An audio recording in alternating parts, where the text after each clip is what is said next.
This is perhaps the dumbest review I have ever read, and is also the reason why you should trust people who play games rather than the trash that spend 10 minutes with a dev account to run a review through AI. In PC Gamer's review of Arknights Endfield, they state, "The chokehold Genshin Impact has in the genre is so obvious that anytime a new one shows up at the Game Awards, I force my friends to guess if Hoyoverse made it or not. I've played a lot of them, and I can barely tell anymore." You heard that right, Arknights Endfield looks like Genshin Impact, so does Super Palace and Ananta, and Neverness to Everness, Agile Permelia. This reviewer can barely tell the difference. Probably shouldn't review games then, if that's the case. He also states most of the copycats don't have anything else going on. He then goes on to state, "I'm disappointed when Endfield interrupts it to make me play more of a sad sci-fi Genshin Impact style adventure with characters that make me want to turn the sound off. A sad sci-fi Genshin Impact."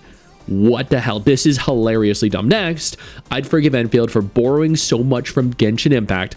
Arknights Endfield borrows from the Xenoblade Chronicles games more than it does Genshin Impact. Just because it has anime graphics doesn't make it Genshin Impact, my guy. He does have a point, though, about the tutorials. He then states, "I'm thrown back into more missions where I have to endure more anime nonsense fighting gas mask bandits from Mad Max Fury Road, and I question if Endfield is really worth it." He legit complained that it has an anime storyline. You know, as an anime game.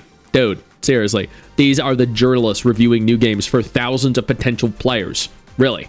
With their pages and pages of minor tasks to complete. Yeah, daily and weekly quests have been the thing in video games for decades, bro. And finally, in closing, Honkai Star Rail is an excellent turn-based sci-fi RPG with a sharp sense of humor that made me laugh more than most games I've played. Zenless Zone Zero and Genshin Impact's character designs and animations are more fun and expressive than a lot of action games. He then states, "Honkai Star Rail is an excellent game with a sharp sense of humor." That's fine, I can understand that. ZZZ and Genshin Impact have character designs and animations that are more fun and expressive than a lot of action games. What? Genuinely, what? ZZZ has great animations and expressions. Yeah, it's pretty widespread knowledge that ZZZ and Wuthering Waves are the new benchmark for expressive and emotive characters in gacha games.